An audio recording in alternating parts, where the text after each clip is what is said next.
So, good day. So now we will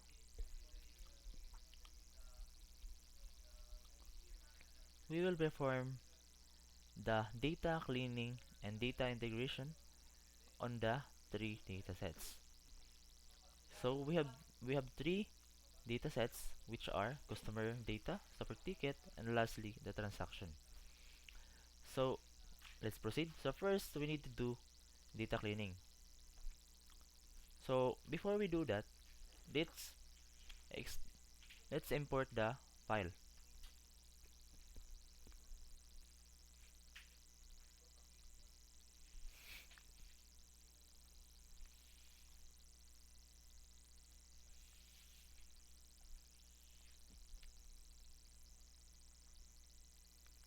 There. And after that, display and remove duplicate rows. So this is the line of code to see the duplicates. And now,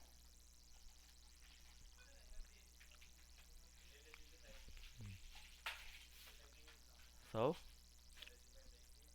I already displayed the remove duplicate rows. So now we need to display the missing. So as you can see,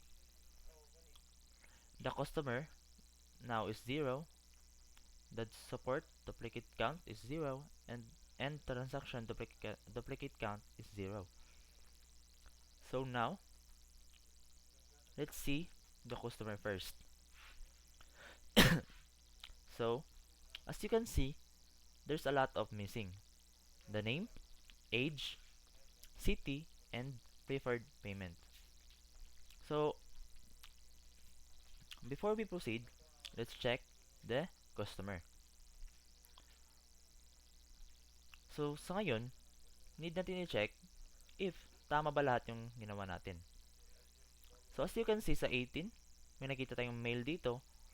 So need natin yan i-standardize para maging organized yung code natin. Tingnan mo, sa mail, malaki yung M. Tapos ito, maliit ang M. So, ang dapat natin gawin dyan ay i-standardize natin. So, after natin magawa yan, check natin ulit sa number 18. So, ayun. Yung kaninang maliit na M, ngayon ay lumaki na. Dahil, in-applyan natin ng standardize.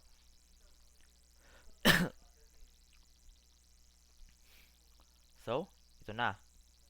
Ay.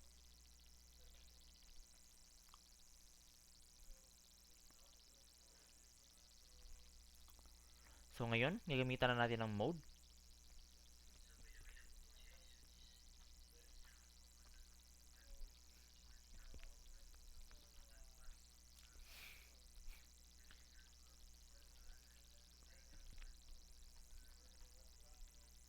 Tapos, gagamitan na naman natin ng min.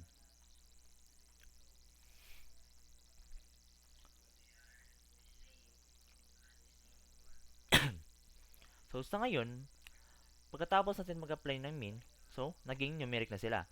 Kasi nakalagay dito, convert worded categorical to numeric values. So, ngayon, na-convert na natin into numeric. So, proceed na natin. Check na natin if may missing pa ba. So, yun. Wala nang missing. Na-fill na lahat. Yung name, age, gender, and preferred payment. So, may tatlong files tayo doon. Yung tatlong yun, may missing. And una nating pinilinan ng missing ay yung customer. So, same process lang yan sa support at saka sa transaction. So, kung di ko na lang uulitin yun. Run na lang natin to.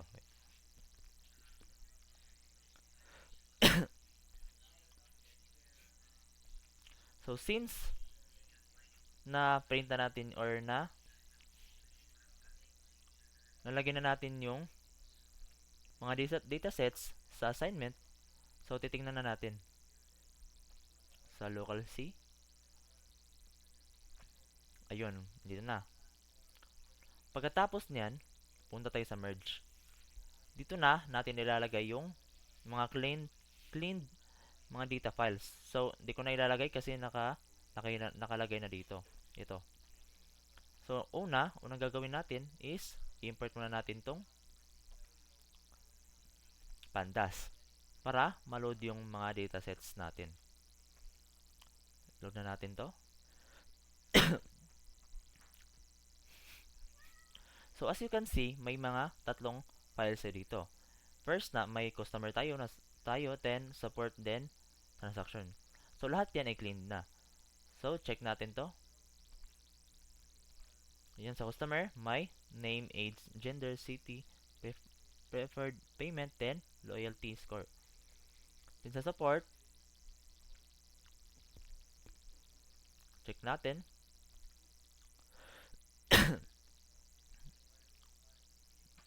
Ayun. And then sa transaction,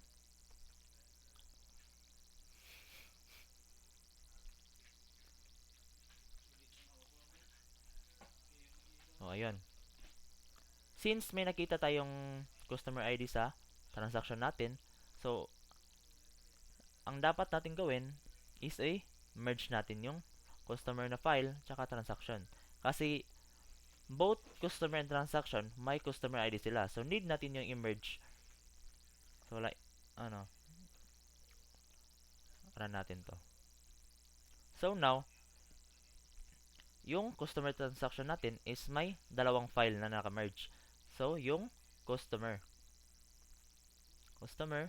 tsaka yung ano yun? Customer, wait lang,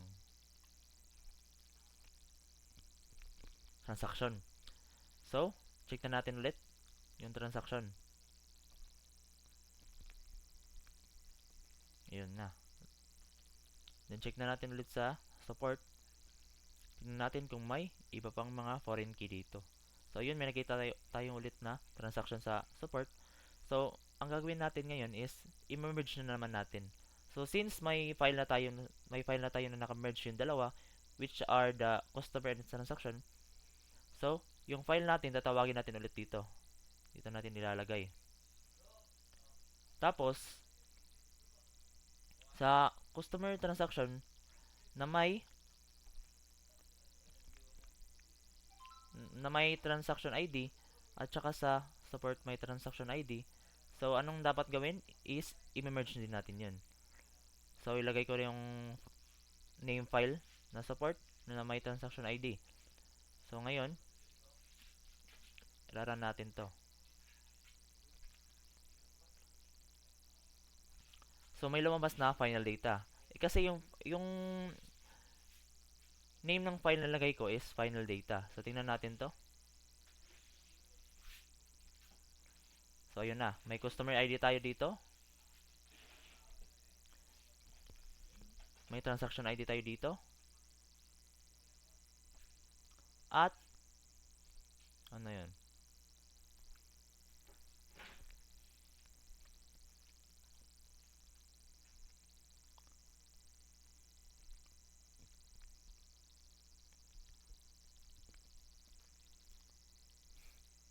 Yun na yun. Pagkatapos natin i-merge yun, so hihingin natin yung final na Excel file na yung tatlo na naka-merge na. So, ayun. So, since yung nakalagay sa path natin is C, then assignment, then nakalagay is merge dataset, so, i-check natin yan. So, ayun. Sa C, tapos punta tayo sa assignment. So, dito na yung merge dataset. Yan na. Yan na yan. So, tapos na yung merge dataset and then display the merge dataset and export it to new Excel file. So, ngayon, punta na naman tayo sa data reduction. So, may So may dalawang correlation tayo dito, which is the person correlation and Spearman correlation.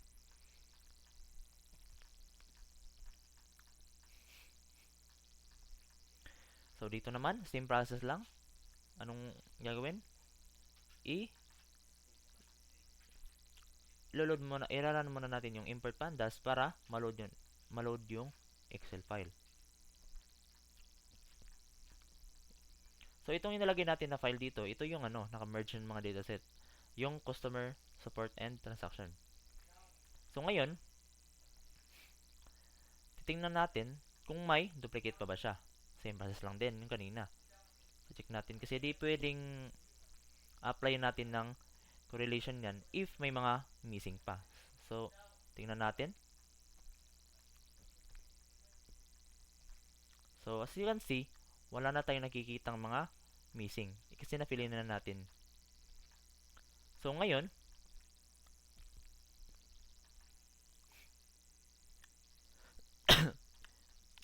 gawin ko munang numeric to lahat. Standard numerical features. So, ang lalabas niyan is magiging negative yan or positive na may mga decimals. And then, itong line of code na drop, ida-drop natin yung mga hindi necessary. Ayan, drop na lang natin yan. So, ito na. Dito natin makikita sa person. Sa correlation sa person. Iraran natin to. And then, tingnan natin yung display sa Spearman. So, makikita natin dito, yung pinakamataas is 0.20. So, ngayon, iti-check natin sa 15 natin if yung 0.20 ba is pasok ba. Check natin to. Ito. So, since may nakita tayong 0.22, 0.29, so, weak relationship siya. And then, dito naman sa person, check din natin yan. Then, display natin para makita natin yung mga results nila. So, yung pinakamataas dito is same lang. Yung status, so 0.20. So, let's check to person correlation. 0.20. So, hindi siya pasok sa 0.30. So, matatawag natin siyang negligible correlation. So, since mababa yung mga numbers nila, so I highly suggest another correlation method para mas mataas yung accuracy nila. So, yun lang.